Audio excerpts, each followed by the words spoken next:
செய்த அற்புதங்களில் சில விதிமுறைகள் பின்பற்றப்பட்டன.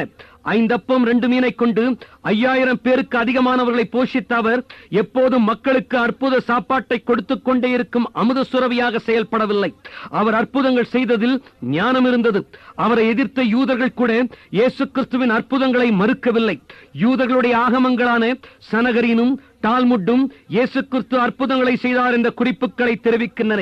இயேசுவை எதிர்த்த யூதர்கள் அவர் ஓய்வு நாளிலே பிணியாளிகளை குணமாக்கினார் என்றும் பிசாசினாலே அற்புதங்களை செய்கிறார் என்றும் குற்றம் சாட்டினார்களே தவிர இயேசு கிறிஸ்துவின் அற்புதத்தில் அவர்களால் குறை காண முடியவில்லை. கிறிஸ்தவர்களை கொன்று குவித்து கிறிஸ்தவத்தை அழிக்க முற்பட்ட ஜூலியன் என்ற ரோம பேரரசன் பின்வருமாறு குறிப்பிட்டுள்ளான். 300 வருடங்களுக்கு முன் இயேசு என்ற ஒருவர் வாழ்ந்தார். அவர் பெத்சாய்தா பெத்தானியா கிராமங்களில் சப்பாண்டிகளை நடக்க செய்தார், குருடர்களை காண செய்தார், பிசாசு பிடித்தவர்களை விடுதலையாக்கினார். இதை தவிர மகத்தான ஒன்றையும் இயேசு செய்துவிடவில்லை. இவ்வாறு கிறிஸ்தவத்திற்கு எதிராய் தான் எழுதியுள்ள புத்தகத்தில் ஜூலியன் குறிப்பிட்டுள்ளான். இயேசு கிறிஸ்து செய்த அற்புதங்கள் கற்பனை நகரங்களிலோ கற்பனை இடங்களிலோ நடக்கவில்லை. இயேசு கிறிஸ்துவால் குணமாக்கப்பட்ட குருடன் தன் கண்களை கழுவின சிலோவாம் குளம் இன்றும் எருசலேமில் சாட்சியாய் நிற்கிறது. 38 வருடமாய் படுத்த படுக்கையாய் இருந்தவனை இயேசு கிறிஸ்து நடக்க செய்த அற்புதம் நிகழ்ந்த பெதஸ்தா குளம் புதைப்பொருள் ஆராய்ச்சியாளர்களால் எருசலேமிலே கண்டுபிடிக்கப்பட்டு சாட்சியாக நின்று கொண்டிருக்கிறது. யவீருவின் மகளை இயேசு உயிரோடு எழுப்பின கப்பர்நகும் இன்றும் இஸ்ரேலிலே உண்டு. விதவையின் மகனை இயேசு உயிரோடு எழுப்பின நாயினூரும் இஸ்ரேலிலே உண்டு. இயேசு லாசருவை உயிரோடு எழுப்பின பெத்தானியா கிராமமும் அங்கே லாசருவின் கல்லறையும் இன்றும் இயேசு கிறிஸ்துவின் அற்புதத்திற்கு சாட்சி பகர்ந்து கொண்டிருக்கின்றன. லாசருவை இயேசு உயிரோடு எழுப்பின போது அவருடைய எதிரிகள் அந்த அற்புதத்தில் குறை கண்டுபிடிக்க முடியாமல் இயேசு உயிரோடு எழுப்பின லாசருவை கொலை செய்யத்தான் வகை தேடினார்கள் என்று வேதம் கூறுகிறது. இயேசு கிறிஸ்துவின் விரோதிகளுக்கு கூட அவர் அற்புதம் செய்கிறவராய் இருந்தார் என்பதில் எந்த விதமான சந்தேகமும் இல்லை என்பதை இது தெரிவிக்கிறது. இயேசு கிறிஸ்து கலந்து கொண்ட திருமணத்திலே அவரது முதல் அற்புதம் நடந்தேறியது. பழைய ஏற்பாட்டில் ஜலம் சாபத்தினால் இரத்தமானது. புதிய ஏற்பாட்டில் சாபத்திலிருந்து நம்மை மீட்ட இயேசுவினால் ஜலம் இனிமையான திராட்சரசமானது. நிறமற்ற ஜலம் அற்புத மூர்த்தியாம் தேவகுமாரனாம் இயேசுவை கண்டு நாணி சிவந்தது. இயேசு கிறிஸ்து கலந்து கொண்ட திருமணம் தடையில்லாமல் நடந்தேறியது. இயேசு கிறிஸ்து கலந்து கொண்ட 3 மரண சடங்குகளும் நிறைவேறவில்லை. இயேசு கிறிஸ்து அற்புதமூர்த்தி. தேவன் மனிதனாய் அவதரித்திருப்பார் என்றால் அவர் தனித்தன்மை வாய்ந்தவராய் இருந்திருக்க வேண்டும். இயேசு கிறிஸ்து உலகத்தின் எல்லா தலைவர்களையும் விட தனித்தன்மை வாய்ந்தவராய் வாழ்ந்தார். ஹெய்ஜி வெல்ஸ் என்ற கிறிஸ்தவர் அல்லாத சரித்திர ஆராய்ச்சியாளரை உலக சரித்திரத்திலே நிலையான அடிச்சுவட்டை விட்டு சென்ற தலைவர் ஒருவர் யார் என்று கேட்டபோது ஒரு மனிதனின் உயர்ந்த தன்மையையும் சரித்திர பூர்வீகமான தகுதிகளையும் வைத்து கணக்கிட்டால் இயேசு கிறிஸ்து ஒருவரே மிகவும் அழுத்தமான நிலையான அடிச்சுவட்டை உலகில் விட்டு சென்றவர் என்று தெரிவித்தார். சார்ல்ஸ் லாம்ப் அவர்களை கிறிஸ்து உங்களுடைய அறைக்குள் திடீரென்று இப்போது வந்தால் நீங்கள் என்ன செய்வீர்கள் என்று கேட்டபோது ஷேக்ஸ்பியர் நம் அறைக்குள் இப்போது நுழைவார் என்றால் நாம் அவரை வரவேற்க எழுந்து நிற்போம். ஆனால் இயேசு இப்போது என் அறைக்குள் வருவார் என்றால் அவர் முன் தாழ விழுந்து அவருடைய வஸ்திரத்தின் ஓரத்தை முத்தமிட நான் முயற்சிப்பேன் என்றார். கிறிஸ்தவத்திற்கு எதிரான கொள்கையை உடையவராயிருந்த G.A. ராஸ் என்ற ஆராய்ச்சியாளர் இயேசு கிறிஸ்து என்ற தேவகுமாரனே இந்த உலகில் வாழ்ந்த மனிதர்களுக்குள் எல்லாம் உயர்ந்த ஆழ்தத்துவம் உடையவராவார் என்று தெரிவிக்கிறார். உலகில் வேறு எவருக்கும் இல்லாத செல்வாக்கு இயேசு கிறிஸ்துவுக்கு மாத்திரமே உண்டு என்று அவர் தெரிவிக்கிறார். கிறிஸ்தவர் அல்லாதவரான ரூசோ இயேசு கிறிஸ்துவை குறித்து பின்வருமாறு கூறுகிறார். சுவிசேஷங்கள் அறிவிக்கிற சரித்திர புருஷனான இயேசு எப்படி ஒரு மனிதனாக இருக்க முடியும்? அவருடைய நடவடிக்கைகளில் எத்தனை இனிமை, எத்தனை பரிசுத்தம், உள்ளத்தை ஆட்கொள்ளக்கூடிய நீதியுள்ள போதனைகள் அவரது போதனைகள். அவருடைய உபதேசங்களில் எத்தனை ஞானம், அவருடைய உயர்விலே எவ்வளவு தாழ்மை, அவருடைய பதில்களில் எத்தனை விவேகம், எத்தனை நீதி. இவ்வாறு இயேசு கிறிஸ்துவை குறித்து ரூசோ தெரிவிக்கிறார். இயேசு கிறிஸ்து தனித்தன்மை வாய்ந்தவர் என்பதற்கு இது போன்ற சான்றுகள் எண்ணில் அடங்காதவைகளாக உள்ளன. உலக அறிஞர்கள் அனைவரும் ஏற்றுக்கொள்ளும் என்சைக்ளோபீடியா பிரிட்டானிக்கா என்ற கலைக்களஞ்சியம் இயேசு கிறிஸ்துவை விவரிக்க 20,000 வார்த்தைகளை பயன்படுத்துகிறது. அரிஸ்டாட்டலுக்கு அல்ல, அலெக்சாண்டருக்கும் அல்ல, சிசரோவுக்கும் அல்ல, ஜூலியஸ் சீசருக்கு அல்ல, நெப்போலியன் போனபார்ட்டேவுக்கும் அல்ல, புத்தருக்கும் அல்ல, கன்ஃபியூஷியஸுக்கும் அல்ல. ஏன் நேரத்தை வீணடிப்பானேன்? உலகத்தின் எந்த சரித்திர தலைவனுக்கும் அல்ல, இயேசு கிறிஸ்துவுக்கு மாத்திரம் அவரை விவரிக்க 20,000 வார்த்தைகளை என்சைக்ளோபீடியா பிரிட்டானிக்கா உபயோகித்துள்ளது. இயேசு கிறிஸ்து தெய்வீகத்தின் தாழ்மையும் மனுஷீகத்தின் சிகரமும் ஆவார். இயேசு கிறிஸ்து தனித்தன்மை வாய்ந்தவர். ஐந்தாவதாய், தேவன் மனிதனாய் தோன்றியிருப்பார் என்றால் அவர் எந்த மனிதனும் ஒரு காலம் கூறியிராத உன்னத வார்த்தைகளை உரைத்திருக்க வேண்டும். இயேசு கிறிஸ்துவை எதிர்த்தவர்கள் கூட அவருடைய வசனம் அதிகாரம் உள்ளதாய் இருந்தபடியால் அவருடைய போதகத்தை குறித்து ஆச்சரியப்பட்டார்கள் என்று வேதம் உரைக்கிறது.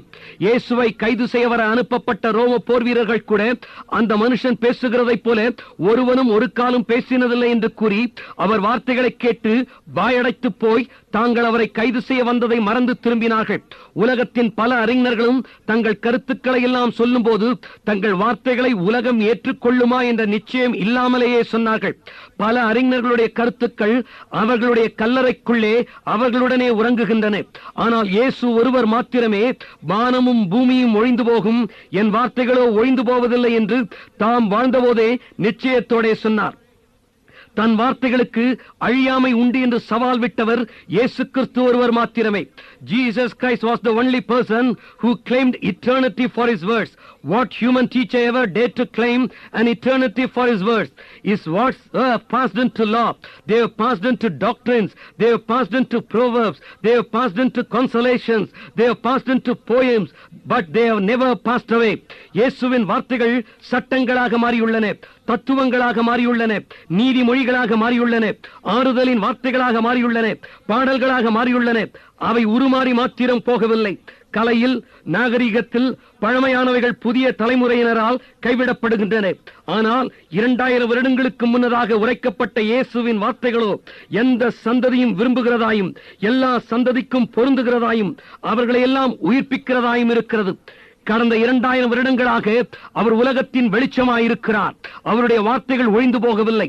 ஜே.டி. ஃபிஷர் என்ற மனோதத்துவ நிபுணர் பின்வருமாறு கூறுகிறார்: உலகத்தின் எல்லா மனோதத்துவ நிபுணர்களும் மனோதத்துவ மருத்துவர்களும் மனோசுகத்திற்கு தேவை என்று கொடுத்துள்ள ஆலோசனைகளில் மருத்துவ ரீதியான வார்த்தைகளை எல்லாம் நீக்கிவிட்டு அவற்றின் கருத்துக்களை மாத்திரம் எடுத்து உலகத்தின் சிறந்த புலவரிடத்தில் கொடுத்து கவிதையாக வடிக்கச் சொன்னால் அது இயேசு கிறிஸ்துவின் மலை பிரசங்கமாக இருக்கும். இயேசுவின் வார்த்தைகளை குறித்து மனோதத்துவ நிபுணரான ஜே.டி. ஃபிஷர் இவ்வாறு தெரிவிக்கிறார்: உலகத்தின் மனித சமுதாயத்தில் உருவான எந்த புரட்சியையும் இயேசு கிறிஸ்துவின் வார்த்தைகளினால் உருவான புரட்சிக்கு ஒப்பிடவே முடியாது என்று மேரி ஆப்கின்ஸ் தெரிவிக்கிறார். ஞான மார்க்கங்கள் வரும் போகும், சாம்ராஜ்யங்கள் எழும்பும் அழியும், ஆனால் இயேசு எப்போதும் வழியும் சத்தியமும் ஜீவனுமாயிருப்பார். ஆறாவதாய், தெய்வம் மனிதனாக அவதரித்திருப்பார் என்றால் அவர் நீடித்த செல்வாக்குடையவராய் இருந்திருக்க வேண்டும். கென்னத் ஸ்காட் என்ற சரித்திர ஆராய்ச்சியாளர் பூமி என்ற கிரகத்தில் வாழ்ந்து நீடித்த செல்வாக்குடையவராய் இருப்பவர் இயேசு கிறிஸ்து ஒருவரே.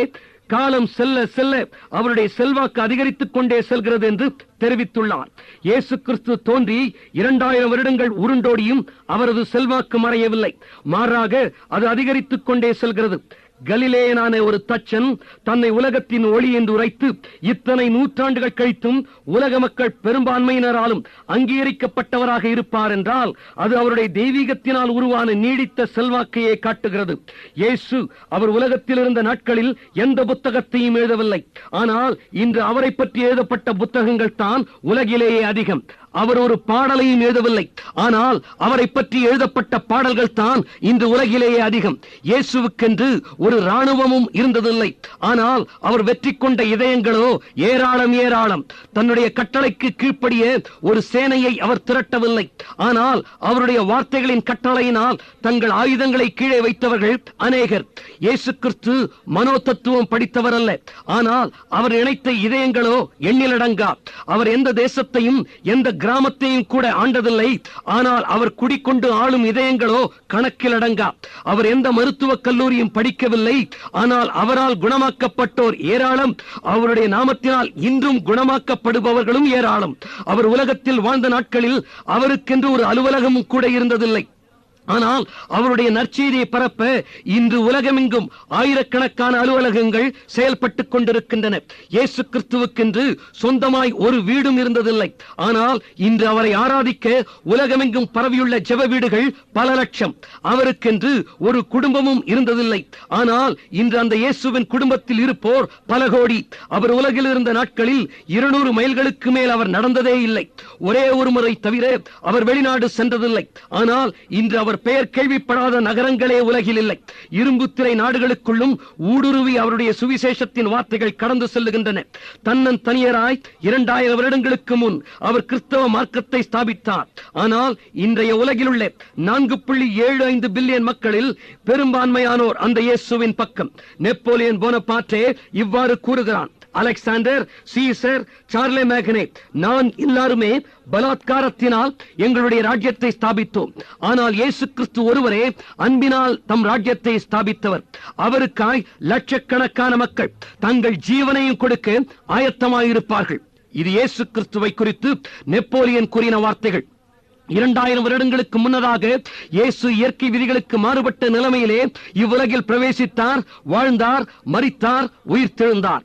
ஏரோதுவினால் அவரை மறைக்க முடியவில்லை. கல்லறை அவரை மூடி வைக்கவும் முடியவில்லை. காலத்தினால் அவரை மறக்க வைக்கவும் முடியவில்லை. அவர் பரலோகத்தின் உன்னத மகிமையிலே வீற்றிருக்கிறவர், தேவனால் புகழப்பட்டவர், தேவ தூதர்களால் அங்கீகரிக்கப்பட்டவர், பரிசுத்தவான்களால் விரும்பப்படுகிறவர், பிசாசுகளுக்கு பயத்தை உருவாக்கினவர். அவர் இரட்சகராகிய ஆண்டவராகிய இயேசு கிறிஸ்துவே. நீடித்த செல்வாக்குடையவராய் இந்த உலகத்தில் வாழ்ந்தவரும், தேவனுடைய வலது வாரிசத்தில் வீற்றிருப்பவரும், அநேகருடைய இதயங்களில் கொடிகொண்டிருப்பவரும் இயேசு ஒருவரே. ஏழாவதாய், தேவன் மனிதனாக அவதரித்திருப்பார் என்றால் அவர் மனிதனுடைய ஆத்மீக தாகத்தை தீர்க்கிறவராயிருந்திருக்க வேண்டும். இயேசு கிறிஸ்து உலக மக்களின் ஆத்மீக தாகத்தை தீர்க்கிறவராயிருந்தார். நீதியின் மேல் பசித்தாகம் உள்ளவர்கள் பாக்கியவான்கள், அவர்கள் திருப்தி அடைவார்கள். ஒருவன் தாகமாயிருந்தால் என்னிடத்தில் வந்து பானம் பண்ண கடவன். நான் கொடுக்கும் தண்ணீரை குடிக்கிறவனுக்கோ ஒரு காலம் தாகம் உண்டாகாது. ஜீவ அப்பம் நானே, என்னிடத்தில் வருகிறவன் ஒரு காலம் தாகமடையான். வருத்தப்பட்டு பாரம் சுமக்கிறவர்களே, நீங்கள் எல்லாரும் என்னிடத்தில் வாருங்கள், நான் உங்களுக்கு இளைப்பாறுதல் தருவேன். நானோ உங்களுக்கு ஜீவன் உண்டாயிருக்கவும் அது பரிபூரணப்படம் வந்தேன் என்ற இயேசுவின் வார்த்தைகள் எந்த சரித்திர புருஷனும் இதுவரை உலகில் கூறியிராத வார்த்தைகள். சமாதானத்தை உங்களுக்கு வைத்துப் போகிறேன், என்னுடைய சமாதானத்தை உங்களுக்கு கொடுக்கிறேன். உலகம் கொடுக்கிற பிரகாரம் நான் உங்களுக்கு கொடுப்பதில்லை. உங்கள் இருதயம் கலங்காமலும் பயப்படாமலும் இருப்பதாக திடன் கொள்ளுங்கள். நான் உலகத்தை ஜெயித்தேன் என்ற இயேசுவின் வார்த்தைகள் எந்த மனிதனையும் தேற்றும், ஆறுதல் அளிக்கும், சமாதானம் வழங்கும், ஆத்மீக தாகத்தை தீர்க்கும் வார்த்தைகளாகும். ஒவ்வொரு மனிதனுடைய இருதயத்திலும் ஒரு ஆத்மீக வேட்கை அவனை உந்திக் கொண்டிருப்பதினால் தான் தேவனை தேட பல முயற்சிகளை அவன் மேற்கொண்டிருக்கிறான். எகிப்தின் பிரமிடுகளும், நமது தேசத்தின் வானளாவும் கோபுரங்களும், புண்ணிய யாத்திரைகளும், சமய விழாக்களும் மனிதனது ஆத்மீக தாகத்தை வெளிப்படுத்திக் கொண்டிருக்கின்றன. தெய்வ நம்பிக்கை அற்றவர்களும் கூட இதே ஆத்மீக தாகத்தினால் உந்தப்பட்டு தங்கள் இயக்கங்களின் தலைவர்களுக்கு கடவுள் ஸ்தானத்தை கொடுத்து அவர்களை பின்பற்றுகின்றனர், வணங்குகின்றனர், அவர்களுக்கு சிலை வைக்கின்றனர், விழாக்கள் எடுக்கின்றனர். மனிதனுக்கு இருக்கும் இந்த ஆத்மீக தாகத்தை தீர்க்க வல்லவர் இயேசு கிறிஸ்துவே. பிலிப் ஷாஃப் என்ற சரித்திர ஆராய்ச்சியாளர் இயேசு கிறிஸ்து மனிதனின் இருதயத்திற்கு பேசுகிறவராகவும் மனிதனுடைய ஆத்மீக தாகத்தை தீர்க்கிறவராகவும் இருந்தார் என்று தெரிவிக்கிறார். இயேசு கிறிஸ்து தங்கள் ஆத்மீக தாகத்தை தீர்த்தார் என்பதற்கு இன்று கோடிக்கணக்கான பேர் சாட்சி சொல்ல வருவார்கள். குளோரோஃபார்ம் என்ற மயக்க மருந்தை கண்டுபிடித்தவரும் மகப்பேறு மருத்துவத்தின் தந்தை என பெயர் பெற்றவரும் தலை சிறந்த விஞ்ஞானியுமான ஜேம்ஸ் சிம்சன் அவர்களிடம் உங்களுடைய முக்கியமான கண்டுபிடிப்பு எது என்று கேட்கப்பட்டது. அதற்கு அவர், நான் ஒரு பாவி, இயேசு கிறிஸ்துவே என் இரட்சகர் என்பதே என் கண்டுபிடிப்புகளில் மிகவும் உயர்ந்ததாக நான் கருதுகிறேன் என்றாராம். இயேசு கிறிஸ்து மனிதர்களுடைய ஆத்மீக தாகத்தை தீர்க்கிறவராயிருந்தார். எட்டாவதாய், தேவன் மனிதனாக அவதரித்திருப்பார் என்றால் அவர் தன் மரணத்தின் மேல் அதிகாரமுடையவராய் இருந்திருக்க வேண்டும். ஒருவனும் என் ஜீவனை என்னிடத்திலிருந்து எடுத்துக் கொள்ள மாட்டான், நானே அதை கொடுக்கிறேன், அதை கொடுக்கவும் எனக்கு அதிகாரம் உண்டு, அதை மறுபடியும் எடுத்துக் கொள்ளவும் எனக்கு அதிகாரம் உண்டு என்ற வார்த்தையை உலகில் சொன்னவர் இயேசு கிறிஸ்து ஒருவரே. அது மாத்திரமல்லாமல் தான் உயிரோடு இருக்கும் போதே தான் என்ன விதமான மரணத்தை அனுபவிப்பேன் என்றும் இயேசு கிறிஸ்து முன்னறிவித்தார். யூத மார்க்கத்தை சேர்ந்த இயேசு கிறிஸ்து மரண தண்டனை விதிக்கப்பட்டார் என்றால் அவர் கல்லெறியுண்டு கொலை செய்யப்பட்டிருக்க வேண்டும். ஆனால் இயேசு கிறிஸ்துவோ தான் சிலுவையில் அறையுண்டு மரிப்பேன் என்று முன்னறிவித்தார்.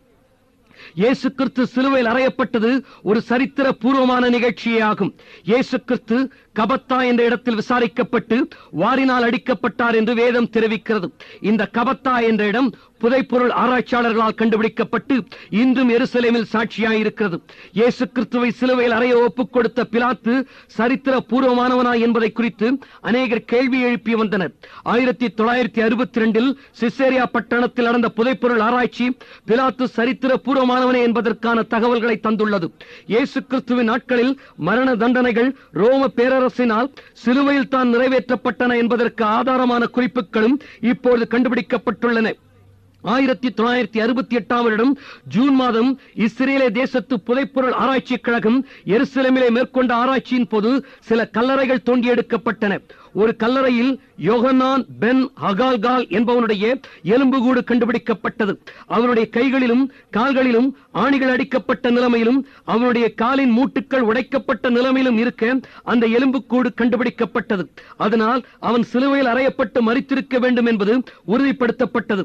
ஆராய்ச்சிகளின் போது இந்த எலும்புக்கூடு முதல் நூற்றாண்டு காலத்தை சேர்ந்தது என்பதும் தெரிய வந்தது. எருசலேமில் கண்டுபிடிக்கப்பட்ட யோகன்னானின் எலும்புக்கூடு சிலுவையில் எப்படி ஒருவன் அறையப்படுவான் என்பதற்கான ஆதார குறிப்புகளை தந்துள்ளது. இயேசு கிறிஸ்துவின் நாட்களில் பின்பற்றப்பட்டு வந்த மரண தண்டனை முறைப்படியே இயேசு கிறிஸ்து கொலை செய்யப்பட்டார் என்பதனால் அவரது மரணம் சரித்திர பூர்வமானது என்பது உறுதி செய்யப்படுகிறது. தாலஸ் என்ற ஒரு சரித்திர ஆராய்ச்சியாளர் கிபி 52 தாம் எழுதிய சரித்திர குறிப்பில் இயேசு இறந்தபோது ஒரு பெரிய அந்தகாரம் தேசத்தை மூடினது என்று எழுதியுள்ளார். இயேசு தம் ஜீவனை விட்ட போது தேசத்தின் மீது ஒரு அந்தகாரம் சூழ்ந்தது என்ற வேதத்தின் குறிப்பை தாலஸின் வார்த்தைகள் உறுதிப்படுத்துகின்றன. ஆனால் சரித்திர ஆசிரியரான தாலஸ் இந்த அந்தகாரம் சூரிய கிரகணத்தினால் ஏற்பட்டது என்று தெரிவிக்கிறார். இயேசு கிறிஸ்து பஸ்கா பண்டிகை என்று சிலுவையில் அறையப்பட்டார். பஸ்கா பண்டிகை பௌர்ணமி நாட்களில் கொண்டாடப்படுவதாகும். பௌர்ணமி நாட்களில் சூரிய கிரகணம் தோன்றாது. எனவே தேசத்தின் மீது சூழ்ந்த அந்தகாரம் இயேசுவின் மரணத்தினால் ஏற்பட்ட அற்புதமேயாகும். தாலஸின் சரித்திர குறிப்பு இயேசு கிறிஸ்துவின் சரித்திர பூர்வமான மரணத்தை உறுதிப்படுத்துகிறது. இயேசு கிறிஸ்து சரித்திர பூர்வமான மரணத்தை அனுபவித்தவர் மாத்திரமல்ல, அவர் சரித்திர பூர்வமாக உயிர் தெழுந்தவரும் கூட. இயேசு கிறிஸ்து தன்னுடைய மரணத்தை மாத்திரமல்லாமல் தன்னுடைய உயிர் தெழுதலை முன்னறிவித்தார். மனுஷகுமாரன் மனுஷர் கைகளில் ஒப்புக் கொடுக்கப்படுவார், அவர்கள் அவரை கொலை செய்வார்கள், ஆகிலும் 3ஆம் நாளிலே அவர் உயிர் தெழுந்திருப்பார் என்று தன் உயிர் தெழுதலை குறித்து இயேசு முன்னறிவித்தார். இந்த தேவாலயத்தை இடித்து போடுங்கள், 3 நாட்களிலே அதை எழுப்புவேன் என்று தன் சரீரமாகிய தேவாலயத்தை குறித்து இயேசு கிறிஸ்து முன்னறிவித்தார். மேலும் நானே உயிர்த்தெழுதலும் ஜீவனுமாயிருக்கிறேன், என்னை விசுவாசிக்கிறவன் மரிப்பதில்லை என்று சொன்னவர் இயேசு கிறிஸ்து ஒருவரே. நான் உயிர்த்தெழுந்து பின்பு உங்களுக்கு முன்னே கலிலேயாவுக்கு போவேன் என்று தன்னுடைய சீஷர்களுக்கு இயேசு கிறிஸ்து முன்னறிவித்திருந்தார். தம்முடைய உயிர்த்தெழுதலில் அவருக்கு இருந்த நிச்சயத்தை இவ்வார்த்தைகள் தெரிவிக்கின்றன. தன்னுடைய உயிர்த்தெழுதலை மாத்திரமல்ல, தான் உயிர்த்தெழுந்த பிறகு எங்கு செல்வேன் என்பதையும் இயேசு கிறிஸ்து முன்னறிவித்தார். இயேசு கிறிஸ்துவின் உயிர்த்தெழுதலுக்கு எதிராய் உலகம் இதுவரை ஒரு சில காரணங்களை தெரிவித்துள்ளது. இயேசு கிறிஸ்துவின் உயிர்த்தெழுதலுக்கு எதிரான கருத்துக்களை கொடுத்தவர்கள் எல்லாம் இயேசு கிறிஸ்து சரித்திர சம்பந்தமானவர் என்பதை ஏற்றுக்கொள்கிறவர்களே. இயேசு கிறிஸ்து சரித்திர பூர்வமானவர் தான், ஆனால் அவர் உயிர்த்தெழவில்லை என்பதுதான் உயிர்த்தெழுதலுக்கு எதிரான கொள்கைகளை தெரிவித்துள்ள ஆராய்ச்சியாளர்களுடைய கருத்தாகும். உலகம் இதுவரையில் இயேசு கிறிஸ்துவின் உயிர்த்தெழுதலுக்கு எதிராய் 4 கொள்கைகளை தெரிவித்துள்ளது. முதல் கொள்கை சூன் தியரி, அதாவது மயக்க கொள்கை என்று அழைக்கப்படுகிறது. இயேசு கிறிஸ்து சிலுவையில் அறையப்பட்டது உண்மையே, ஆனால் அவர் சிலுவையில் மரிக்கவில்லை. அவர் மயக்கமான நிலைமையில் சிலுவையிலிருந்து இறக்கப்பட்டார். அவருடைய சிநேகிதரால் கல்லறையில் வைக்கப்பட்டார்.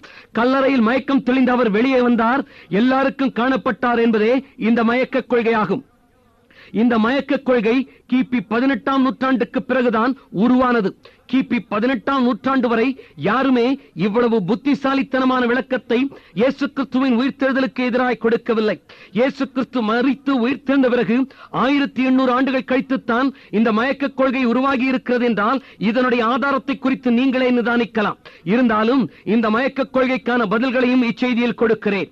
இயேசு கிறிஸ்து சிலுவையில் தான் மரித்தார் என்பதற்கு பல ஆதாரங்கள் உண்டு. இயேசு கிறிஸ்து காட்டிக் கொடுக்கப்பட்டதிலிருந்து அவர் அனுபவித்த வேதனைகளையும் பாடுகளையும் ஆராய்ந்து பார்த்தால் எந்த ஒரு மனிதனும் அவர் சிலுவையில் மரித்திருக்க மாட்டார் என்ற முடிவுக்கு வரமாட்டான். இயேசு கிறிஸ்து கெத்செமனே தோட்டத்திலேயே இரத்த வியர்வை சிந்த ஆரம்பித்தார். மனிதனுக்கு இரத்த வியர்வை உண்டாகுமா? ஒரு மனிதனுடைய ஆத்தும வேதனை அதிகமாகும் என்றால் அவனுடைய இரத்த நாளங்களும் வியர்வை நாளங்களும் விரிவடைய அவனது வியர்வையோடு இரத்தமும் கலந்து வெளிப்படும் என்று மருத்துவ விஞ்ஞானிகள் கருத்து தெரிவித்துள்ளனர். ரத்த வியர்வை சிந்தினதினால் நலிவுற்ற இயேசு கிறிஸ்து காட்டிக் கொடுக்கப்பட்ட அந்த இரவே 6 விசாரணைகளை கடந்து சென்றார். மரண தண்டனை விதிக்கப்படுகிற எந்த குற்றவாளியும் இரவிலே விசாரிக்கப்படக்கூடாது. ஆனால் சட்ட விதிகளை மீறி இயேசு கிறிஸ்து இரவு முழுவதும் விசாரணைக்கு உட்படுத்தப்பட்டார். முதலில் பிரதான ஆசாரியனான அனனியா முன்னதாக இயேசு விசாரிக்கப்பட்டார். இரண்டாவது முறையாக காய்பாவின் முன்னதாக விசாரிக்கப்பட்டார். மூன்றாவது முறையாக சனகரின் சங்கத்தினால் விசாரிக்கப்பட்டார். நான்காவதாக பிலாத்துவினால் விசாரிக்கப்பட்டார். ஐந்தாவதாய் ஏரோதுவினால் விசாரிக்கப்பட்டு மறுபடியும் பிலாத்துவின் கொண்டு வரப்பட்டு 6வது விசாரணையை கடந்து சென்றார். ஆக மொத்தம் ஒரே இரவிலே 6 முறை விசாரணை செய்யப்பட்டார். இந்த விசாரணைகளுக்கு பிறகு தூக்கமின்மையினாலும் ரத்த வியர்வை சிந்தினதினாலும் நலிவுற்றிருந்த அவர் வாரினால் அடிக்கப்படும்படி ஒப்புக் கொடுக்கப்பட்டார். ரோம சவுக்கடி எப்படி இருந்திருக்கும் என்பதற்கான சரித்திர புதைப்பொருள் ஆராய்ச்சி குறிப்புகள் இப்போது கிடைத்துள்ளன. ரோம சவுக்கு நீண்ட தோலினாலான இழைகளோடு கூடியதாயிருக்கும். அந்த இழைகளில் ஈய குண்டுகள் பதிக்கப்பட்டிருக்கும். வாரினால் அடிக்கப்படும்படி ஒப்புக் கொடுக்கப்படும் எந்த கைதிக்கும் அவனுடைய இடுப்பு வரைக்கும் துணி நீக்கப்படும். அவனுடைய 2 கரங்களும் ஒரு மரத்திலே அவன் குனிந்திருக்க கட்டப்பட்டு அவனுடைய முதுகிலே வாரினால் அடிக்கப்படும். 2 போர் வீரர்கள் வாரினால் அடிக்கப்படுகிறவனுக்கு 2 பக்கங்களில் நின்று கொண்டு ஒரு போர் சேவகன் ஒரு அடி கொடுக்க, இன்னொருவன் முதல் சேவகன் அடித்த இடத்திலே இன்னொரு அடி அடிக்க தொடர்ச்சியாய் சவுக்கடி கொடுக்கப்படும். அவ்வாறே இயேசு கிறிஸ்து இடுப்பு வரை துணி நீக்கப்பட்டு குனிய வைக்கப்பட்டு அவருடைய கைகள் ஒரு மரத்திலே கட்டப்பட்டு முதுகிலே வாரினால் அடிக்கப்பட்டார். ஒவ்வொரு தடவை ரோம சவுக்கு அவருடைய முதுகிலே பதிந்த போதும் சவுக்கின் ஈய குண்டுகளும் கூரிய எலும்புகளும் அவர் தோலை கிழிக்க அவருடைய உடல் உழுத நிலம் போலானது. யூதர்கள் அவர்களுடைய கைதிகளை 40 முறை மாத்திரம் சவுக்கால் அடிப்பர். 40 என்ற எண்ணிக்கையை தவறுதலாக தாண்டிவிடக் கூடாது என்பதற்காய் யூதர்கள் 40க்கு 1 குறைய 39 முறை குற்றவாளிகளை அடிப்பர். ஆனால் இயேசு கிறிஸ்துவோ ரோம போர் வீரர்களின் விபரீத விருப்பத்தின்படி எண்ணிக்கை இல்லாமல் அடிக்கப்பட்டார்.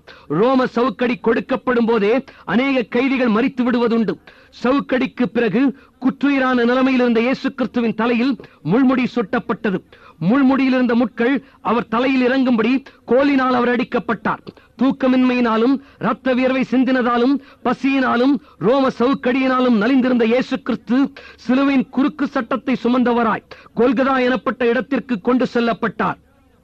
இப்படிப்பட்ட சிலுவையின் குறுக்கு சட்டம் 110 பவுண்ட் எடையுள்ளதாக இருந்தது என்று ஆராய்ச்சியாளர்கள் தெரிவிக்கின்றனர். கொல்கதாவிற்கு கொண்டு செல்லப்பட்ட இயேசு நீண்ட ஆணிகளால் சிலுவையில் அறையப்பட்டார். சிலுவையில் அறையப்படும் போது உள்ளங்கைகளில் ஆணிகள் அடிக்கப்படுவதில்லை. உள்ளங்கைகளில் ஆணிகள் அடிக்கப்பட்டு ஒருவன் சிலுவையில் தொங்கப்படுவான் என்றால் கை கிழிந்துவிடும். எருசலேமிலே கண்டுபிடிக்கப்பட்ட யோகன்னானின் எலும்புக்கூடு எப்படி சிலுவையில் ஆணிகள் அடிக்கப்படும் என்பதை தெரிவிக்கிறது. யோகன்னானின் மணிக்கட்டுக்கள் வழியே தான் ஆணிகள் அடிக்கப்பட்டிருந்திருக்கிறது. இயேசு கிறிஸ்துவின் 2 மணிக்கட்டுகளிலும் ஆணி அடிக்கப்பட்டுத்தான் சிலுவையின் குறுக்கு சட்டத்தோடு அவர் பிணைக்கப்பட்டார். பிறகு அவரது 2 கால்களும் மடக்கப்பட்டு சேர்த்து வைக்கப்படுகிறது. 2 குதிகாலின் வழியாகவும் ஆணி துளைத்து செல்லும்படி அடிக்கப்பட்டு சிலுவையின் நீண்ட சட்டத்திற்கு அவர் பிணைக்கப்பட்டார். இயேசு இவ்வாறு சிலுவையில் அறையப்பட்டிருக்க அச்சிலுவை மரம் கொல்கதாவிலே நடப்பட்டது. சிலுவையில் அறையப்படுகிறவர்கள் எவ்வாறு இறந்து போவார்கள் என்பதையும் மருத்துவர்கள் ஆராய்ச்சி செய்திருக்கிறார்கள். ஆணிகளினால் அடிக்கப்படும் போது ஏற்படுகிற அதிர்ச்சியினால் சிலர் இறந்து போகலாம். இல்லை என்றால் சிலுவையிலே தொங்கும் போது ஏற்படுகிற தாகத்தினாலும் வெயிலின் கொடுமையினாலும் சிலர் இறந்து போவர். சிலுவையிலே தொங்கும் போது சிலர் மிருகங்களினால் பட்சிக்கப்பட்டு இறந்து போவர், அல்லது ஆணிகளின் காயத்திலிருந்து ரத்தம் வீணாவதனால் இறந்து போவர். அப்படி மரிக்காதவர்களை அவர்களுடைய முட்டிகளை உடைத்து போர் வீரர்கள் அவர்களை இறக்கச் செய்வர். கால்களின் மூட்டுகளை உடைப்பது எப்படி ஒருவனுடைய மரணத்தை கொண்டு வரும் என்ற கேள்வி உங்களுக்கு எழலாம். சிலுவையில் அறையப்பட்ட மனிதன் ஒவ்வொரு முறையும் மூச்சு விடுவதற்கு தனது கால்களினால் உந்தி தன்னுடைய சரீரத்தை உயர்த்தித்தான் மூச்சு விடுவான். சிலுவையில் அறையப்பட்டு தொங்கும் போது அப்படித்தான் மூச்சு விட இயலும். கால்களின் மூட்டு உடைக்கப்பட்டால் தான் அவன் தன்னுடைய சரீரத்தை உந்தி உயர்த்த முடியாமல் இறந்து போவான். இவ்வாறு மூட்டுக்களை உடைப்பதை குரூசி பிராக்சர் என்பர். இப்படித்தான் இயேசு கிறிஸ்துவோடு சிலுவையில் அறையப்பட்ட 2 கள்ளர்களும் கொலை செய்யப்பட்டார்கள். ஆனால் இயேசு கிறிஸ்துவனுடைய எலும்புகள் முறிக்கப்படுவதில்லை என்ற வேதத்தின் தீர்க்க தரிசனத்தின்படியே இயேசு கிறிஸ்துவோ அவரது எலும்புகள் முறிக்கப்படும் முன்னேயே மரித்தார். இயேசு கிறிஸ்து மரித்து விட்டாரா என்பதை அறிய ஒரு ரோம போர்ச்சேவகன் ஈட்டியினாலே அவருடைய விலாவிலே குத்தினான். அப்போது ஜலமும் ரத்தமும் புறப்பட்டு வந்தது என்று